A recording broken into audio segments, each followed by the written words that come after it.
Olá! Hoje vamos falar sobre o profeta Malaquias. Malaquias não cita nomes de reis, nem faz menção a datas ou eventos, o que dificulta um pouco a determinação exata do período em que ele deixou sua mensagem. Contudo, podemos afirmar que ele profetizou em Jerusalém depois que os judeus haviam retornado da Babilônia e reconstruído o templo sob o comando de Zorobabel em 516 a.C. Mas, interiormente, ainda faltava muita coisa para reconstruir na vida dos judeus. É provável que Malaquias tenha profetizado por volta de 460 a.C., isto é, sua mensagem seria um pouco anterior à reforma conduzida por Esdras. Muitos estudiosos situam Malaquias após 440, mas isso significaria que Esdras teria falhado em seu intuito, o que particularmente não acredito. Portanto, eu prefiro situar Malaquias posteriormente a Ageu e Zacarias, mas anterior a Esdras e Neemias. Como Malaquias significa meu mensageiro, há quem diga que Malaquias fosse um título e não um nome. Outros chegam a afirmar que este profeta pode ter, inclusive, sido o próprio Esdras, mas são especulações sobre as quais não podemos estabelecer certeza. O que é certo é que a mensagem de Malaquias vai muito além da tão conhecida pregação a respeito dos dízimos e das ofertas. O livro traz advertências para pelo menos 17 pecados diferentes, de modo que entendê-lo como um todo é fundamental, até mesmo para lidar melhor com essa questão específica. Mas vamos lá. Embora o profeta diga que a mensagem é uma advertência, ela começa de maneira divinamente irresistível, com o tipo de comunicação que derruba toda e qualquer resistência inicial. Malaquias 1, verso 2 diz: Eu sempre amei vocês, diz o Senhor. Entendeu?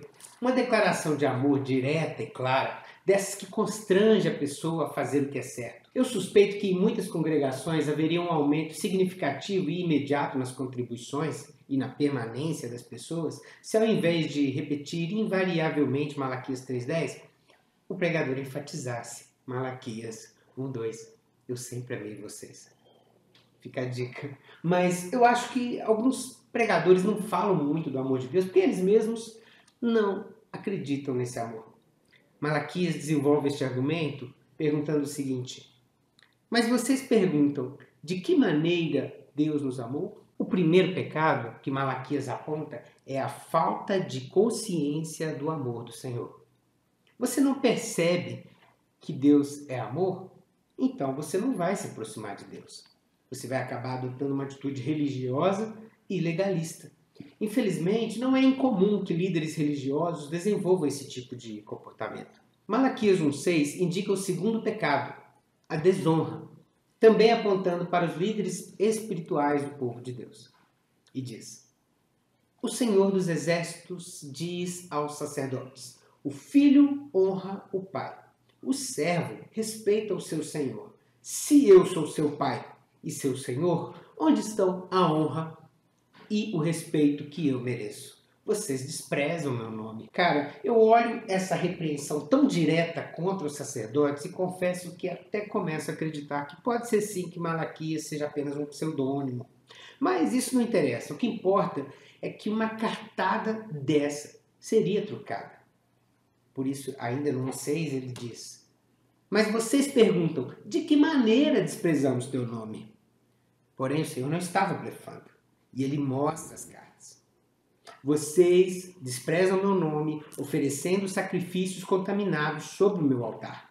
Acaso não é errado sacrificarem animais cegos? Não é errado oferecerem animais aleijados e doentes? Apresentem ofertas como essas ao seu governador e vejam se ele ficará satisfeito e se agradará de vocês, diz o Senhor dos Exércitos. Bateu pesado, né? Tá ligado aí? Então escuta, sabe aquela cançãozinha mal ensaiada que às vezes algumas pessoas entoam e dizem: ah, é para o Senhor, né? Ou aquela lição que não foi preparada e a pessoa dá uma passada lá na célula, ou mesmo aquela esmola que alguém entrega meio que por desencargo de consciência. Amadinho e amadinha, faz isso não, por favor. Quer servir ao Todo-Poderoso Criador, Rei do Universo? Sirva com excelência. Matriculou-se em um curso? Estude. Faça as atividades e faça com excelência. Só falte se não tiver jeito. Assumiu uma célula, não cancele, não desista, pastoreie, discipule. Assumiu uma dívida, pague, trabalhe, ganhe dinheiro e pague. Fez um voto, cumpra. Se você leva a sério o compromisso com o seu professor, com o seu chefe, com o seu cliente, por que não faz o mesmo com o Senhor?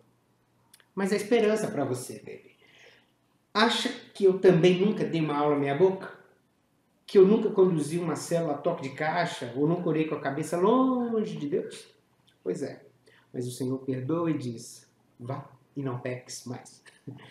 Pois se continuar com palhaçada, a palavra do Senhor é a seguinte, quem dera um de vocês fechasse as portas do meu templo para que não se acendesse em vão o fogo do meu altar. Não me agrado de vocês, diz o Senhor dos Exércitos, e não aceitarei as suas ofertas. Vou destacar o terceiro pecado ainda em Malaquias 1. Os versos 13 e 14 dizem, é difícil demais servir ao Senhor, e vocês desprezam as minhas ordens, diz o Senhor dos Exércitos. Vocês trazem como ofertas animais roubados, aleijados e doentes. Acaso devo aceitar de suas mãos esse tipo de oferta, diz o Senhor? Maldito seja o trapaceiro que promete um carneiro forte do seu rebanho, mas depois sacrifica ao Senhor um animal defeituoso. Pois eu sou o grande rei, diz o Senhor dos Exércitos, e o meu nome é temido entre as nações. Estamos falando de trapaça. Em Atos 5, ouvimos que Ananias e Safira caíram duros no chão quando tentaram enganar o Espírito Santo, dizendo que tinham ofertado um percentual de 100% do imóvel que tinham vendido, quando na verdade doaram 50%. Cara, mas é uma doação de 50%. Não é uma doação fantástica? Claro que sim, mas uma mentira deslavada não é aceita por Deus. Eles deveriam ter dito, vamos doar 50% e usar os outros 50% por nossa conta, assim e assim. Pronto, daria tudo certo. Mas não, quiseram parecer mais do que ser. Do mesmo modo, se você pretende oferecer ao Senhor apenas o tempinho que sobrar da sua semana, por favor, não escancare a boca cheia de dentes para cantar tudo entregarei, viverei para ti, morrerei por ti, para onde irei, Senhor, só tenho você, Deus. E você aí achando que seu pecado era... Deixa pra lá. Eu estou pregando para mim também, tá? Em Malaquias 2, 8 e 9, temos o quarto pecado. Aqui uma forte bronca para o líder que ensina errado. Não é à toa que Tiago 3,1 afirma que a gente não deveria buscar a liderança e o ensino. Também não é por capricho ou apenas retórica que Paulo pedia tanta oração. Ele dizia assim, irmãos, honrem os seus líderes na obra do Senhor. Eles trabalham arduamente entre vocês e lhes dão orientações. Tenham um grande respeito, amor sincero por eles por causa do trabalho que realizam. Quer ensinar corretamente como um mensageiro do Senhor, um Malaquias? Aperfeiçoa-se. Leia mais, estude, busque conhecimento, peça ajuda, avance. O quinto pecado que eu destaco nesse livro é a traição, como diz Malaquias 2,10. Não somos filhos do mesmo Pai? Não fomos todos criados pelo mesmo Deus? Então por que traímos uns aos outros e quebramos a aliança de nossos antepassados? Até aqui, estávamos tratando de pecados verticais, que as pessoas cometem diretamente contra Deus. Agora temos um pecado horizontal, que você comete contra o seu irmão ou contra a sua irmã, filho ou filha do mesmo pai que você.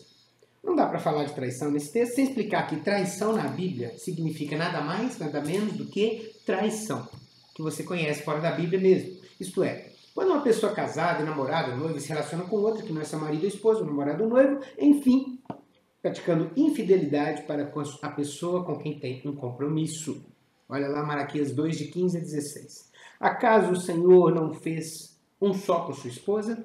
Em corpo e em espírito vocês pertencem a Ele. E o que Ele quer? Dessa união Ele quer filhos dedicados a Ele. Portanto, guarde seu coração, permaneçam fiéis à esposa de sua mocidade, pois eu odeio o divórcio, diz o Senhor, o Deus de Israel. Divorciar-se de sua esposa é cobri-la de crueldade, diz o Senhor dos Exércitos. Portanto, guardem seu coração e não sejam infiéis. Vamos ao sexto pecado. Questionar a justiça de Deus. Sabe aquela hora que você dá uma reclamada assim?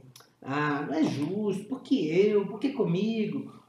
Escuta, o Senhor diz em Malaquias 2,17 que esse tipo de conversa o deixa cansado. Vou te contar um segredo. um segredo seu mesmo sobre a sua vida. É o seguinte, não importa como você esteja, você está melhor do que você merece. É isso mesmo. Eu e você merecíamos estar mortos, condenados, aniquilados. Aprendemos em Lamentações 3:22 que as infinitas e renováveis misericórdias do Senhor são a causa de não estarmos completamente descartados, consumidos. Se somos salvos, é só pela graça. Se somos nova criatura, é só pelo amor do Senhor. Somos filhos de Deus, é porque Ele nos adotou e nos arrancou do reino das trevas e nos trouxe para o reino de luz. Portanto, não tenha peninha de você. Não se coloque como coitadinha ou coitadinho diante de Deus. Questionar a justiça é pecado, porque significa duvidar do caráter do Deus justo. Ele é totalmente justo, totalmente bom e totalmente fiel. No capítulo 3, Malaquias, cujo nome eu já expliquei, significa meu mensageiro. Ele meio que abre um parênteses para falar. Meu mensageiro, que obviamente aqui não é o próprio Malaquias, mas sim o próximo profeta, o último antes de Cristo, aquele que preparará o caminho para o desejado a quem buscamos. O Senhor, aquele diante de quem ninguém pode ficar de pé, pois ele é como fogo que purifica o ouro e como sabão forte que branqueia as vestes, para que as nossas ofertas sejam aceitas por Deus. Quem é este mensageiro? Em Mateus 11, 9 e 10, Jesus cita este texto e explica que João Batista era mais do que um profeta. Quando João nasceu, Gabriel, o anjo do Senhor, disse ao pai dele que aquele menino seria um homem com o espírito e o poder de Elias e prepararia o povo para a vinda do Senhor. Faria o coração dos pais voltar para os filhos e levaria os rebeldes a aceitarem a sabedoria dos justos, conforme conta Lucas 1,17, uma referência, obviamente, a esse texto de Malaquias, incluindo também os últimos versos desta profecia no capítulo 4. Mas deixe-me fechar agora esse parênteses e voltar para a lista de pecados citados pelo profeta. Até aqui nós falamos, número 1, não reconhecer o amor de Deus. Número 2, não honrar o nome de Deus. 3, trapacear, mentir para Deus. 4, desinformar, ensinar errado a palavra de Deus. 5, trair seu irmão ou sua irmã. 6, questionar a justiça de Deus. A lista é ampla, mas em Malaquias 3:5 ela é ampliada ainda mais. Nós temos 7, praticar feitiçaria. 8, cometer adultério. 9, falar mentira. 10, não pagar ao trabalhador aquilo que é justo. 11, não cuidar da viúva e do órfão. 12, privar o estrangeiro de direitos. E 13, não temer e respeitar o Senhor. Poderíamos passar horas falando sobre cada um desses itens, mas vamos prosseguir. Chegamos ao mais conhecido trecho de Malaquias, o 14º pecado citado por ele, que é roubar a Deus, deixando de trazer os dízimos e as ofertas à casa do Senhor, faltando recursos para a manutenção do templo, que naquela época em Malaquias já havia sido reconstruído, e ele explica que por conta deste pecado há uma maldição sobre a nação. Mas com a volta dos dízimos e das ofertas, a maldição é quebrada e grande fartura e prosperidade são derramados, conforme diz o verso 12 de Malaquias 3. Todas as nações reconhecerão que os descendentes de Jacó são abençoados e cheios de alegria a partir do momento que eles cumprem essa determinação. Ainda neste capítulo temos o 15º pecado listado por Malaquias, que é não ver vantagem em servir a Deus. Ouça o que diz Malaquias 3, de 13 a 15. Vocês falaram coisas terríveis contra mim, diz o Senhor. Mas vocês perguntam, o que falamos contra ti? Vocês disseram, de que adianta servir a Deus? Que vantagem temos em obedecer às suas ordens ou chorar por nossos pecados diante do Senhor dos exércitos? De agora em diante chamaremos abençoados os arrogantes, pois os que praticam maldade enriquecem e os que provocam a ira de Deus não sofrem mal algum. Este pecado se parece com aquele outro sobre o qual falamos antes, que é o de questionar a justiça de Deus. Mas aqui é diferente. Lá no 2,17 era sobre uma ladainha que deixava Deus cansado. Aqui é uma afronta, uma coisa terrível que se fala contra Deus. Por quê? Porque lá era sobre um tipo de lamento que se vê na boca de qualquer um que esteja sofrendo. Ah, Deus, ah, céus, por que comigo? Por que eu? Aqui é uma rebelião, uma mágoa que se manifesta naquele que, servindo a Deus, acha que está perdendo o seu tempo. A respeito deste tema, nós tratamos lá no curso Alegria, um estudo da carta aos Filipenses, onde entendemos o que significa servir ao Senhor com alegria, ou dar ao Senhor com alegria e alegrar-se sempre no Senhor, como outros textos bíblicos que falam desse assunto. Por ora, eu posso dizer que aquele que serve na obra de Deus sem alegria, que ministra a palavra sem prazer, que conduz uma célula, faz uma oração, recepciona alguém, ajuda de qualquer maneira sem entusiasmo, apenas por obrigação, dever, ou constrangimento ou interesse, é porque não entendeu nada. Pare e volte 2 casas. Coloque a boca no pó e clame ao Senhor. Reveja o seu propósito de vida e peça ajuda. Ouça o que Malaquias 3, 17 e 18 diz que acontecerá se você fizer isso. Eles serão o meu povo, diz o Senhor dos Exércitos. No dia em que eu agir, eles serão o meu tesouro especial. Terei compaixão deles, como o pai tem compaixão do seu filho obediente. Então vocês verão outra vez a diferença entre o justo e o mal, entre o que serve a Deus e o que não serve. Finalmente, no 4º e último capítulo, mais curtinho, além da parte que já comentamos a respeito de João Batista, Malaquias fala sobre o dia do Senhor. E o texto diz o seguinte: assim diz o Senhor dos Exércitos, no dia do julgamento se aproxima e arde como uma fornalha. Naquele dia serão queimados como palha os arrogantes e os perversos. Serão consumidos desde as raízes até os ramos. Mas para vocês que temem o meu nome, o sol da justiça se levantará, trazendo cura em suas asas. E vocês sairão e saltarão de alegria como bezerros soltos no pasto. No dia em que eu agir, vocês pisarão sobre os perversos como se eles fossem pó sob seus pés, diz o Senhor dos Exércitos. Lembre-se de obedecer à lei de Moisés, meu servo, todos os decretos e estatutos que dei a Israel no monte Sinai. O dia anunciado será terrível para os arrogantes. Soma aí nessa lista, então. O 16º pecado é ser arrogante. Leia mais sobre isso lá no Salmo 10. A pessoa arrogante é aquela cujo orgulho a faz ignorar a mão de Deus na existência humana. Enquanto a incredulidade afirma a inexistência de Deus, a arrogância é diferente. Ela simplesmente não se importa com isso, pois julga que, mesmo que Deus exista, ele não teria ação nenhuma em nossas vidas. Temor de Deus nível 0. Este dia também será terrível para o 17º pecado, que é agir com perversidade. Perversa aqui é aquela pessoa cujo comportamento social se afasta da normalidade em sentido negativo, seja por desvio psíquico ou por motivação qualquer. Práticas violentas como pedofilia, estupro, tortura, ou mesmo maldades psicológicas como prazer no sofrimento do outro, inveja maliciosa, ciúme devastador, também podem ser entendidos como atos perversos.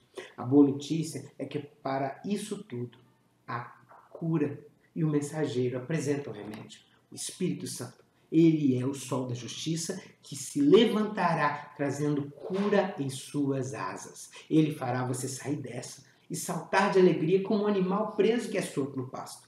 Quando isso acontece, você pisa na cabeça da sua natureza perversa, que a Bíblia chama de carne, a tendência para o mal que está aí dentro de você. Assim, pelo poder de Deus, você derrota o seu pecado e, como nova criatura, limpa, separada para Deus e com o coração amável e quebrantado, você passa a seguir a palavra de Deus de modo natural.